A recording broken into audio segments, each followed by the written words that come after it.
tsy rariny ary tsekena ireo zavatra mitanisa. Tsika amin'izao dia fantatra fa be dia be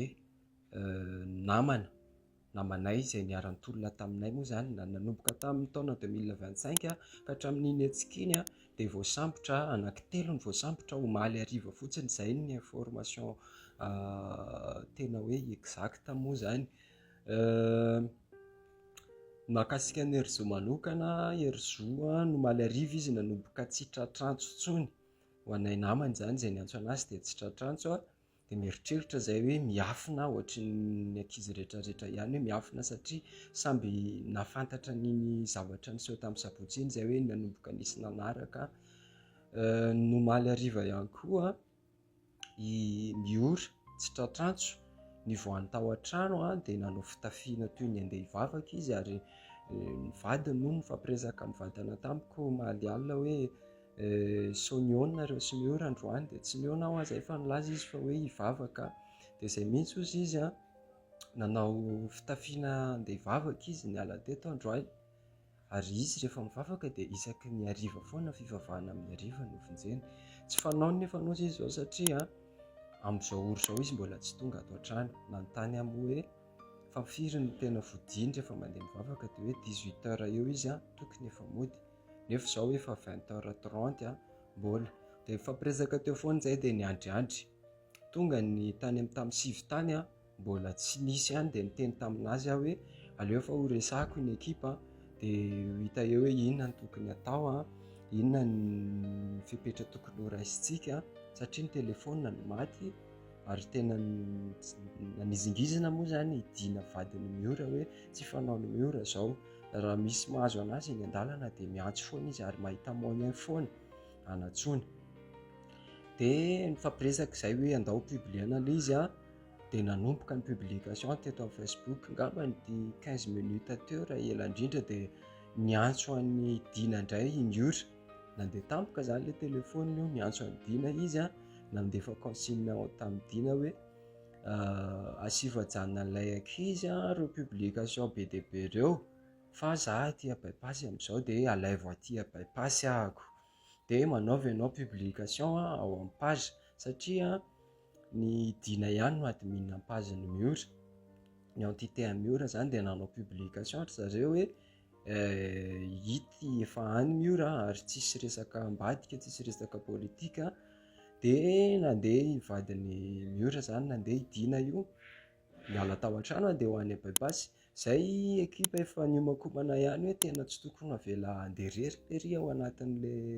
ao amin'izay hoe ndeha hitady an'ny Miora zay fa rehefa nandeha nefa izy dia nahatsapa ihany koa nahita ihany koa hoe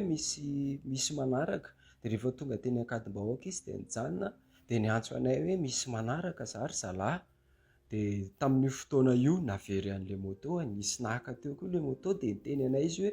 lasa ilay moto very ilay moto dia teny izy hoe misy manenjika dia tapaka teo ilay appel dia inomena en même temps tamin'izay fotoana izay nomena dia monjy anazy any Ankadimbahoaka satria hoe very ilay moto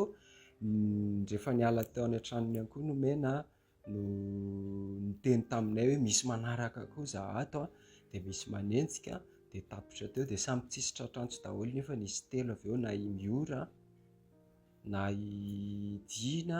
na i Nomena dia samy taraiky tany daholo dia mivaovao enonay farany hoe nisy nanenjika ry zareo nisy nanaraka ry zareo zay ny mahakasika an'iny eto dia mipetraka ny fanontaniana ary tena miahiahy tanteraka izay hoe sanatria ve ambadika politika izao zavatra izao satria raha ny contexte misy raha ny situation misy amin'izao dia tena mampanahy anay ilay izy hoe misy ambadika politika ve satria be dia be amin'izao ny tanora tena miezaka ny mamono afo miezaka ny manaratsy anay tanora izay mbola manohy ny tolona hatramin'izao dia hatreto izay mbola tsy manana valiny marina hoe iza ny ao ambadika ny fisamborana any Miora sy ny vadiny Miora ary Nomena ny zavatra misy ny zavatra fantatray dia velam-pandrika ilay antson'ny Miora satria na zay ary samy mikoropaka taty hoe tsy fomba ny Miora izany kalma be resaka izany hoe zaozao ny zavatra misy fa zao atao fa ny ora tena olona mora mipanika kely, tena mora mipanika ny ora ary tsy fomba n'izy dia teo dia efa tsy nampilamina ny sainay hoe misy zavatra tsy takatra ny saintsika ao, misy zavatra ambadika ao dia miezaka foana moa zany zahay mamea izay vaovao avy aty aminay ho any. Mihasarotra moa ny zavatra misy ankehitriny eto amin'ny tany sy ny firenena satria tao aorianany hetsika izay nataonay tamin'ny zoma sy tamin'ny sabotsy izay marsha pasifika teny mikanjana Ambohijatovo nahazo ny kianjan'ny 13 May 13 Mai dia natsikaritra izay nanomboka ny sabotsy moa izany tena marina, natsikaritra izay hoe misy andian'olona manaraka izay mandeha, misy sasany mandeha tsy telotelo dia nanomboka teo izay niparitaka, tena niparitaka niezaka ny ohatran'ny hoe nanaridian'ilay mpanaraka moa izany. Nandritra n'ireny hetsika ireny ihany koa ny zavatra nisy ary tena niely be teto amin'ny Tambajotra dia mpamono afo, tena betsaka ny mpamono afo milaza fa zahay milaza Ozain'izay izay niakatra teny Akanja dia lazaina fa voakarama misy Andry Rajoelina ao ambadika amiko dia inona atao ireny zavatra ireny satria fantatra hoe fanatika ilay malagasy dia tsy tia maizina i Andry Rajoelina ilay malagasy dia inona aparitaka ireny zavatra ireny nefany ny tena marina dia izahay ilay nitsangana teny dia mbola matsapa fa misy zavatra tsy rariny miatra amin'ny firenena, misy zavatra, misy fitakiana nataonay izay mbola tsy tanteraka hatramin'izao izay no naharesy lahatra anay nidina teny Akanja. Tsy nisy resaka fikaramana, tsy nisy resaka ny baiko tany ambadika fa tena hoe inisiativanay tanora vitsivitsy niraisaina hoe aiza ho aiza ny efa vita dia aiza ho aiza ny mbola tsy vita, aiza ho aiza nefa ny tanjona dia nandeha moa ireny hetsika ireny. Amin'izao tsika miteny izao dia fantatra fa be dia be namanay izay niara-nitolona taminay moa izany nanomboka tamin'ny taona 2025 ka hatramin'iny hetsika iny dia voasambotra anankitelo ny voasambotra omaly hariva fotsiny, izay ny information tena hoe exact moa izany. Nandalo teny tena koa nanamarina hoe tena misy tokoa hoe ary tena ao ve ilay olona ary vao marina fa ao ilay olona ary zareo mihitsy no teny an'izay dia manamafy ary miantso ny amoahana amin'izareo faran'izay aingana tenako satria tsy mety ary tsy akeny zao zavatra zao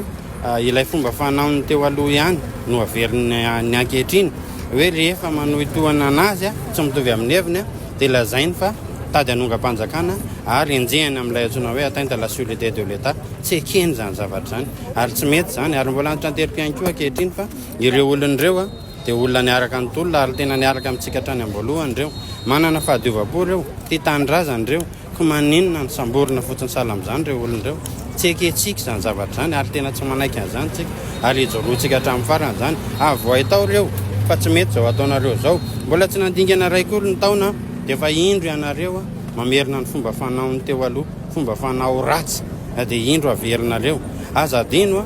fa lalam-pandroenantsika malagasy dia mametraka mazava tsara n'izany hoe fahalalahana amin'ny teny tsy maneho hevitra zany. Aza adino ihany koa fa isika dia nanao signature ny convention internationale mahakasika ny droit de l'homme dia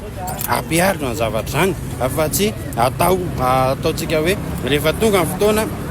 hipresena an'ilay olona dia enjehana no zavatra tsy misy, enjehana no zavatra tsy nataon'ilay olona dia tsy ekentsika zany fa ijoroantsika hatramin'ny farany. Mampalahelo ary tena mampalahelo raha ohatra ka izay olona tsy mitovy hevitra amin'ny tenany rehetrarehetra sy tsy izay mitovy hevitra amin'izao fitondrana zao dia hosamborina sala amin'izao. Aoka tsy ny olona no samborina fa aoka ny olona nanovahana. Rehefa hosamborinareo ny olona no ny olana tsy voavahanareo dia itombony ady, itombony disadisa dia itombony olanareo dia tsy voavahanareo intsony izay olan'izay dia ho tratra farany eo nareo fa sao nareo eritreritra foana hoe angina io vahoaka malagasy io fa hitrotro io raha izao ny fihetsika ho ataonareo amin'ny ora farany.